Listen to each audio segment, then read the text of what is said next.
Hello guys, welcome back to my channel. Myself Balram Rana. I am standing in front of you. आप सब देख रहे हैं explore science universe.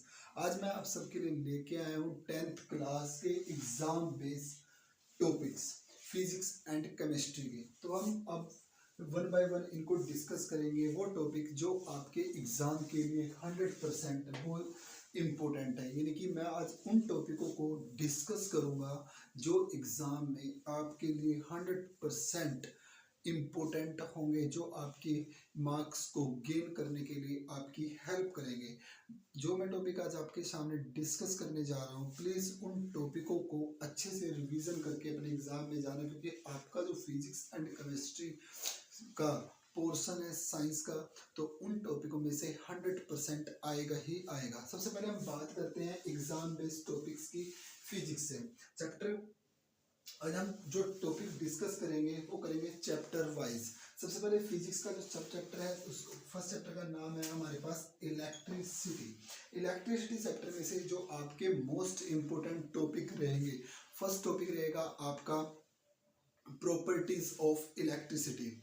Second topic रहेगा आपका factor affecting of resistance, क्योंकि factor of affecting of resistance में से जो न्यूमेरिकल पोर्शन है उसके चांसेस आने के ज़्यादा होते हैं। उसके बाद हमारे पास एक क्वेश्चन जो फैक्टर इफेक्टिंग ऑफ रेजिस्टेंस में से आता है, वो आता है आपका न्यूमेरिकल पोर्शन, कि हमारे पास जो हम एरिया निकालते हैं किसी भी वायर का, तो हमारे पास जो एरिया का जो फॉर्मूला होता है फैक्टर इफेक्टिव ऑफ रेजिस्टेंस में R is equal to rho L by area होता है। जो रेजिस्टिविटी एंड हमें एक क्वेश्चन भी पुट किया जाता है, drive the relation between the resistance and resistivity. ना जो हमारे पास नेक्स्ट टॉपिक है हमारा इलेक्ट्रिसिटी का, वो आते हैं आपके कम्बिनेशन रेजिस्टेंस के न्यूमेरिकल, सीरीज और पैरेलल के कम्बिनेशन के न्यूमेरिकल। 5 मार्क्स में आपका ये न्यूमेरिकल आएगा ही आएगा। तो अपनी जो तैयारी है एग्जाम की फिजिक्स के फर्स्ट चैप्टर इलेक्ट्रिसिटी में कम्बिनेशंस ऑफ रेजिस्टेंस, सीरीज और पैरेलल के जो कम्बिनेशन न्यूमेरिकल्स होते हैं, उनकी जो प्रिपरेशन है आपको बहुत ही अच्छे से ध्यान से करनी पड़ेगी, जिससे आपके एग्जाम में बहुत ज़्यादा हेल्प मिलेगी। तो आपके पास जो नेक्स्ट टॉपिक आता है वो आता है पावर के न्यूमेरिकल्स का। पावर के न्यूमेरिकल्स का भी आपके पास बहुत ज़्यादा इंपॉर्टेंट न्यूमेरिकल्स आपके एग्जाम में पूछा जाता है। तो आप जितने भी पावर्स के रिलेटेड न्यूमेरिकल्स होते हैं वो भी अच्छे से सोल्व करें। जो पावर का वो जो फॉर्मूला होता है वो होता है energy by time. Now the next topic आता है आपका हीटिंग इफेक्ट। हीटिंग इफेक्ट बहुत ज़्यादा इंपॉर्टेंट होता है, जो हमारी इलेक्ट्रिकल एनर्जी को हीटिंग एनर्जी में कन्वर्ट करता है। उस फिनोमिना को हम बोलते हैं heating effect. Now the H is equal to I square RT। तो ये टॉपिक जो है हमारे पास बहुत ज़्यादा इंपॉर्टेंट है। इन टॉपिकों में से आपका इलेक्ट्रिसिटी चैप्टर कंप्लीट रिवीजन हो जाता है। तो आपके जो न्यूमेरिकल पोर्शन होता है इस चैप्टर से मोस्टली पूछा जाता है कम्बिनेशन न्यूमेरिकल्स का, कम्बिनेशन ऑफ रेजिस्टेंस का। नेक्स्ट जो न्यूमेरिकल पूछा जाता है वो पूछा जाता है रेजिस्टेंस से रिलेटेड, एरिया ऑफ रेजिस्टेंस से रिलेटेड। एंड थर्ड न्यूमेरिकल जो आपसे पूछा जाता है वो पूछा जाता है आपसे पावर का। एंड द नेक्स्ट जो टॉपिक आता है इसी चैप्टर में से आपसे कोई भी केस स्टडी बेस्ड क्वेश्चन भी आपसे पूछा जाता है। नाउ द नेक्स्ट टॉपिक आता है magnetic effect of electrical current. जो फिजिक्स का जो आपका सेकंड नंबर चैप्टर है उसका नाम है magnetic effect of electrical current. Magnetic effect of electrical current से जो आपके एग्जाम बेस्ड टॉपिक है, सबसे पहला जो मोस्ट इंपोर्टेंट टॉपिक आपके पास होता है सोलेनोइड।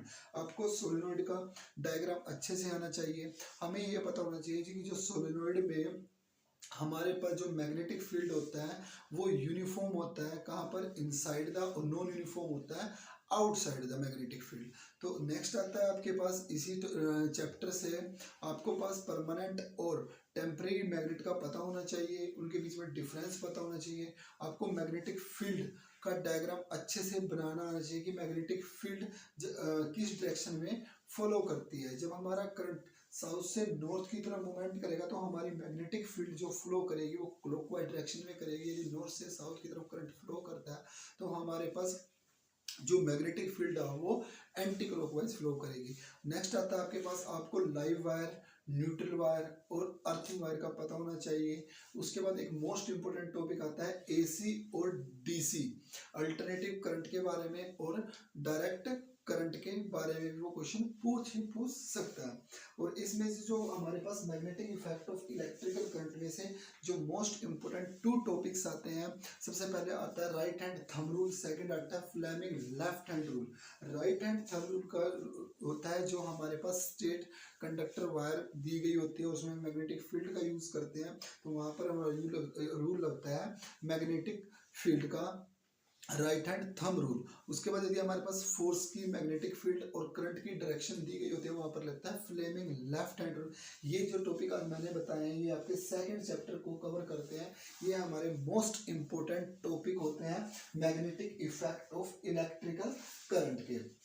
तो नेक्स्ट हमारे पास जो थर्ड चैप्टर आता है रिफ्लेक्शन एंड रिफ्रैक्शन से एग्जाम बेस्ड टॉपिक जो आते हैं।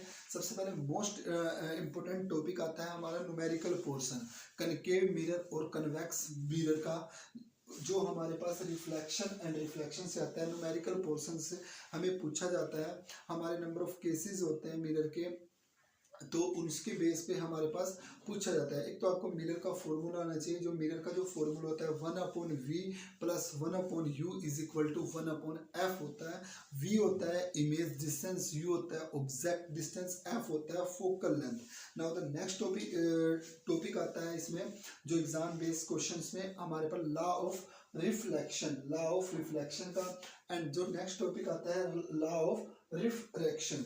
अब सेकंड जो इसमें न्यूमेरिकल पूछे जाते हैं हमारे पास, जो हमारे पास कनकेव और कन्वेक्स मिरर होता है, कनकेव मिरर, कन्वेक्स मिरर से related. And the next important numerical होते हैं हमारे कन्वेक्स लेंस से रिलेटेड एंड कनकेव लेंस से रिलेटेड। जो मिरर का जो फॉर्मूला होता है 1/v plus 1/u is equal to 1/f होता है। लेंस का जो फॉर्मूला होता है 1/v minus 1/u is equal to 1/f होता है।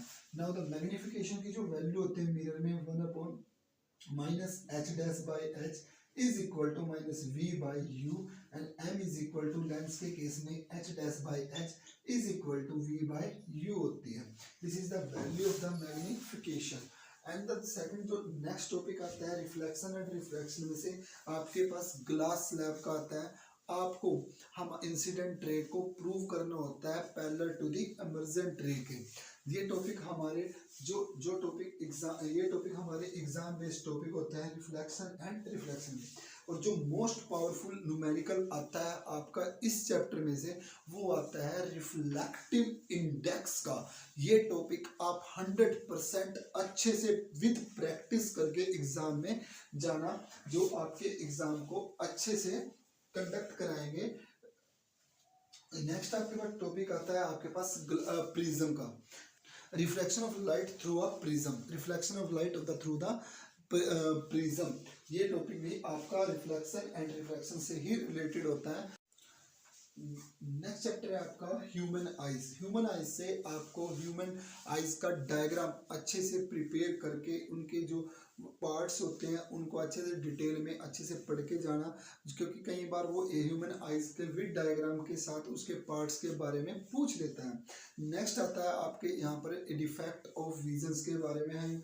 हमारे 2 टाइप के डिफेक्ट्स होते हैं। फर्स्ट है मतलब long sightedness and short sightedness का विद डायग्राम आपको न्यूमेरिकल पोर्शन पूछा जाता है हमारे ह्यूमन आइज के चैप्टर से। एंड थर्ड टॉपिक आपको करके जाना है स्कैटरिंग ऑफ लाइट, यानी कि जिसको हम टेंडल इफेक्ट बोलते हैं।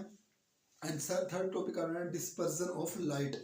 डिस्पर्जन ऑफ लाइट का भी टॉपिक आपके एग्जाम में बहुत ज़्यादा इम्पोर्टेंट है, एग्जाम बेस्ड क्वेश्चन से रिलेटेड। इन जो टॉपिक मैंने आपको बताए हैं एनसीईआरटी के क्वेश्चन तो आपको करने ही करने हैं, MCQ types and case study based questions भी। पर इन जो टॉपिक मैंने आपको बताए हैं इन टॉपिकों को अच्छे से विद प्रैक्टिस रिवीजन करके जाना, जो आपके एग्जाम के लिए बहुत ज़्यादा इम्पोर्टेंट है। नेक्स्ट आता है आपके पास, हम बात करते हैं केमिस्ट्री के एग्जाम बेस्ड टॉपिकों की चैप्टर वाइज। सबसे पहले आते हैं हम केमिकल्स रिएक्शन में। केमिकल रिएक्शन में मोस्ट इंपोर्टेंट 100% जो क्वेश्चन आएगा वो आएगा बैलेंसिंग इक्वेशन का। आपको कोई भी एक इक्वेशन दी होगी, उसको बैलेंस करना है रिएक्टेंट एंड प्रोडक्ट साइड को इक्वल करके, कि जो number of the atoms reactant side है उतने ही एटम आपके प्रोडक्ट साइड होने चाहिए। उसके बाद आपके पास आता है डीकम्पोजिशन रिएक्शन। डीकम्पोजिशन रिएक्शन हमारी 3 टाइप्स की होती हैं, उन 3 टाइप्स की विद रिएक्शन आपको अच्छे से स्टडी करके जाने हैं। नेक्स्ट आती है हमारी डिस्प्लेसमेंट रिएक्शन। डिस्प्लेसमेंट रिएक्शन वो होती है जो क्या करते हैं, high reactivity matter low reactive matter को डिस्प्लेस कर देती है, उस टाइप की रिएक्शन को हम बोलते हैं displacement reaction. Displacement reaction 2 type की होती है, single displacement reaction and double displacement reaction. इन रिएक्शनों को थ्योरेटिकल भी आपको रिवीजन करने हैं और रिएक्शन की भी प्रैक्टिस करनी है। Most powerful reaction in this chapter for a neutralization reaction and precipitation reaction.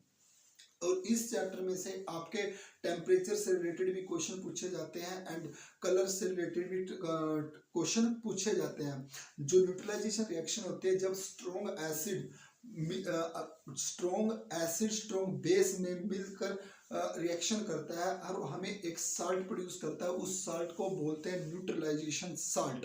And the precipitate reaction भी मोस्ट इंपोर्टेंट पार्ट की थ्योरी भी और इसकी रिएक्शन को अच्छे से पढ़ के जाना, क्योंकि इस चैप्टर में से जो 100% चांसेस होते हैं आने के प्रेसिपिटेशन रिएक्शन एंड उसके बाद जो हमारे पास जो मोस्ट इंपोर्टेंट टॉपिक आता है उसका नाम है हमारे पास रिडोक्स रिएक्शन। आपको एग्जाम में कोई भी रिएक्शन दी गई होगी, आपको बताना है कि वो रिडोक्स रिएक्शन है या फिर नहीं है। उसमें आपको ऑक्सीडाइजिंग एजेंट बताना है, ऑक्सीडाइजिंग रिएक्शन बतानी है, रिड्यूसिंग एजेंट बताना है, रिड्यूसिंग रिएक्शन को वेरीफाई करना होता है। उसके बाद आपको बताना है एक्सोथर्मिक और एंडोथर्मिक रिएक्शन कौन सी होती है। जो भी हमारे पास हीट को क्या करेगी, रिलीज करती है, उसको बोलते हैं एक्सोथर्मिक। हीट को जो एब्जॉर्ब करते हैं उसको बोलते हैं एंडोथर्मिक। ये हमारी कुछ रिएक्शंस होती हैं जो आपके चैप्टर से बहुत ज़्यादा लिंक रखते हैं, जो हमारे पास एग्जाम बेस्ड टॉपिक्स भी इसी चैप्टर में मोस्ट इंपोर्टेंट होते हैं। जो हमारे एग्जाम में जो टॉपिक्स हैं, सबसे पहले आपको रिडोक्स रिएक्शन अच्छे से पता होनी चाहिए कि रिडोक्स रिएक्शन कौन सी होती है, ऑक्सीडाइजिंग एजेंट कौन सा होता है, रिड्यूसिंग एजेंट कौन सा होता है, ऑक्सीडाइजिंग रिएक्शन कौन सी होती है, रिड्यूसिंग रिएक्शन कौन सी होती है, और एक्सोथर्मिक और एंडोथर्मिक। इन रिएक्शनों के बारे में मैंने अपनी जो लास्ट लेजेस वीडियो थी उनमें अच्छे से डिस्कस किया हुआ है रिएक्शंस के बारे में। नेक्स्ट टॉपिक जो आता है आपके पास, इसमें आता है precipitate reaction. Precipitate reaction commonly exam में पूछी जाती है एंड आपको, और न्यूट्रलाइजेशन रिएक्शन, ये टॉपिक आपके एग्जाम बेस्ड टॉपिक से ही रिलेटेड है। इन टॉपिकों को आप अच्छे से प्रैक्टिस करके ही एग्जाम में जाना। उसके बाद सेकंड चैप्टर जो आता है आपका acid base and salt. Acid और बेस एंड साल्ट में से आपको सबसे पहले एसिड का पता होना चाहिए, स्ट्रॉन्ग एसिड कौन सा है, वीक एसिड कौन सा है, स्ट्रॉन्ग बेस कौन सा है और स्ट्रॉन्ग वीक बेस कौन सा है। सबसे पहले आपको एसिड होता है, जो हमारे पास जो एसिड होता है कॉमनली यूज किया जाता है HCl, H2SO4, HNO3, और बेस का यूज किया जाता है NaOH, KOH कॉमनली यूज किए जाते हैं। इसमें जो हमारे पास जो साल्ट से रिलेटेड टॉपिक आता है, हमारे पास कॉमनली साल्ट होते हैं। सबसे पहले जो हमारे पास जो साल्ट का नाम होता है, सबसे पहले होता है कास्टिक सोडा, जिसका फॉर्मूला होता है NaOH। सेकंड होता है हमारे पास बेकिंग सोडा। बेकिंग सोडा का जो फॉर्मूला होता है वो होता है NaHCO3। थर्ड होता है आपके पास वॉशिंग सोडा, Na2CO3। फोर्थ होता है ब्लीचिंग पाउडर। ब्लीचिंग पाउडर का जो फॉर्मूला CaOCl2। एंड फिफ्थ होता है प्लास्टर ऑफ पेरिस, CaSO4.12H2O। ये कॉमनली आपके साल्ट एग्जाम में पूछे जाते हैं। इन 5 के 5 साल्टों की आपको प्रिपरेशन विद रिएक्शन अच्छे से पता होनी चाहिए। इनके यूजेस के बेस पे भी आपसे क्वेश्चन पुट किए जाते हैं एंड इन क्वेश्चनों को वो एक्स वाई की फॉर्म में भी आपसे पूछ सकता है एक्स वाई की फॉर्म में 100% चांसेस होते हैं 5 नंबर की जो रिएक्शन होती है एसिड बेस एंड साल्ट में से इन्हीं टॉपिकों में से आते हैं। फर्स्टली आता है कास्टिंग सोडा, सेकंड आता है आपका ब्लीचिंग पाउडर एंड थर्ड आता है आपका बेकिंग सोडा, फोर्थ आता है आपका washing soda and plaster of Paris. इन 5 के 5 टॉपिकों की जो रिएक्शन है वो आपको ऑन द टिप्स अच्छे से आनी चाहिए, क्योंकि 5 नंबर का क्वेश्चन इसी टॉपिक से आता है, चाहे वो एक्स वाई की फॉर्म में आता है या डायरेक्ट आपसे क्वेश्चन पूछता है, क्योंकि सबसे रेयर चांस होते हैं वो डायरेक्ट पूछता है, वो हमेशा एक्स वाई की फॉर्म में ही पूछेगा। कास्टिंग सोडा क्या होता है, ब्लीचिंग पाउडर क्या होता है, वॉशिंग सोडा क्या होता है, बेकिंग सोडा क्या होता है एंड प्लास्टर ऑफ पेरिस क्या होता है विद फॉर्मूलाज। एंड जो नेक्स्ट टॉपिक आता है इसमें से आपको ये साल्ट के नाम याद अच्छे से होने चाहिए। नेक्स्ट जो टॉपिक आता है आपका मेटल एंड नॉन मेटल में से, मेटल एंड नॉन मेटल के जो एग्जाम बेस्ड टॉपिक्स होते हैं उनकी फिजिकल प्रॉपर्टीज आपको अच्छे से आनी चाहिए। एंड केमिकल प्रॉपर्टी में से अल्कलाइन सॉल्यूशन के बारे में पता होना चाहिए। एम्फोटेरिक सॉल्यूशन क्या होता है, अल्कलाइन सॉल्यूशन क्या होता है, जब भी हम किसी भी मेटल ऑक्साइड में वाटर को ऐड करते हैं जब देते हैं, और मेटल जो ऑक्साइड है वो बिहेव करता है मेटल हाइड्रो ऑक्साइड का, उस सॉल्यूशन को हम बोलते हैं अल्कलाइन सॉल्यूशन। किसको बोलते हैं, अल्कलाइन सॉल्यूशन। हमारे पास जो एल्यूमिनियम एंड जिंक ऑक्साइड है उन दोनों ऑक्साइडों को हम बोलते हैं एम्फोटेरिक सॉल्यूशन, क्योंकि जिंक ऑक्साइड एंड एल्यूमिनियम जो ऑक्साइड होते हैं वो क्या करते हैं, बिहेव करते हैं एसिड करैक्टर का भी और बेसिक करैक्टर का भी, इसीलिए उनको हम बोलते हैं एम्फोटेरिक सॉल्यूशन। ये जो दो मैंने आपको टॉपिक बताया अल्कलाइन सॉल्यूशन और amphoteric solution, most important topic है एग्जाम बेस के। नेक्स्ट आता है आपको इलेक्ट्रोलिसिस रिफाइनिंग को, इलेक्ट्रोलिसिस कॉपर की रिफाइनिंग, ठीक है। उसके बाद हम करते हैं calcination and roasting reaction. Calcination होती है जो अब्सेंस ऑफ ऑक्सीजन होती है उस प्रोसेस को हम बोलते हैं कैल्सिनेशन, एंड जो रोस्टिंग होती है जो प्रेजेंस ऑफ ऑक्सीजन होता है उसको बोलते हैं रोस्टिंग रिएक्शन। इन दोनों रिएक्शन का प्यूरिफिकेशन ऑफ रिफाइनड करने के लिए हम इन दोनों रिएक्शन का यूज करते हैं, कैल्सिनेशन और रोस्टिंग का। उसके बाद हमारे पास नेक्स्ट जो हमारे पास एग्जाम बेस्ड टॉपिक है मेटल एंड नॉन मेटल से रिलेटेड, वो है हमारे पास रिएक्टिविटी सीरीज का। रिएक्टिविटी सीरीज के हमारे सबसे पहले हम पोटेशियम को रखते हैं, sodium, calcium, magnesium, aluminium, zinc, iron and copper, हम इनको डिक्रीजिंग ऑर्डर में रखते हैं। उसके बाद हमारे पास आता है एक most important topic brine solution. Brine solution क्या होता है, जब सोडियम हाइड्रो ऑक्साइड की प्रिपरेशन की जाती है, हम क्या करते हैं सोडियम क्लोराइड में जब वाटर को ऐड करते हैं, यानी कि सोडियम क्लोराइड प्लस वाटर का जो सॉल्यूशन होता है उसको हम बोलते हैं ब्राइम सॉल्यूशन। याद रखना ये मोस्ट इंपोर्टेंट टॉपिक है। उसके बाद हम इसमें हमें अमलगम को भी प्रिपरेशन अच्छे से, इसकी थ्योरेटिकल इसके यूजेस अच्छे से प्रिपेयर करने होंगे। अपने इन टॉपिक्स के एग्जाम के अच्छे से नोट्स तैयार कर लीजिए, अच्छे से इनकी प्रैक्टिस कर लीजिए, क्योंकि जो आपका 10th का सीबीएसई का एग्जाम है इन्हीं टॉपिकों में से ही प्रिपेयर किया जाएगा, यदि क्योंकि हर साल इन्हीं टॉपिकों में से ही क्वेश्चन पूछता है। नेक्स्ट आपको चैप्टर आता है कार्बन एंड इट्स कंपाउंड का। कार्बन एंड इट्स कंपाउंड में से आपको नेमिंग आनी चाहिए, ethane, methane, propane, butane, pentane, hexane, heptane की। जब भी हम सिंगल बॉन्ड का यूज करते हैं वहां लगाते हैं हम एन, जब डबल बॉन्ड का यूज करते हैं वहां लगाते हैं इन, ट्रिपल बॉन्ड का यूज करते हैं वहां पर लगाते हैं आइन। इस टॉपिक में से सबसे इंपॉर्टेंट यूज जो थ्योरेटिकल क्वेश्चन आता है वो आता है होमोलॉजिकल सीरीज। होमोलॉजिकल सीरीज में क्या होता है, जब भी हम मीथेन, इथेन, प्रोपेन को राइट डाउन करते हैं तो उनके जो बीच में जो डिफरेंस आता है वो आता है बॉन्ड CH2 का, तो उस सीरीज को बोलते हैं होमोलॉजिकल सीरीज। होमोलॉजिकल सीरीज दो टाइप की होती है, फर्स्ट इज सैचुरेटेड, सेकंड होती है अनसैचुरेटेड। सैचुरेटेड में हमारे पास होता है single bond structure and unsaturated में होता है double bond and triple bond structure को हम बोलते हैं अनसैचुरेटेड। उसके बाद होता है हाइड्रोजनेशन। हाइड्रोजनेशन क्या होता है, जब भी हम किसी भी कंपाउंड में हाइड्रोजन को ऐड करते हैं, हाइड्रोजन को ऐड करते ही जो हमारे पास ट्रिपल बॉन्ड है वो डबल बॉन्ड में कन्वर्ट हो जाता है और डबल बॉन्ड सिंगल बॉन्ड में कन्वर्ट होता है विद एन आई कैटालिस्ट की प्रेजेंस में। जब हम हाइड्रोजन को ऐड करते हैं उस प्रोसेस को बोलते हैं हाइड्रोजीनेशन।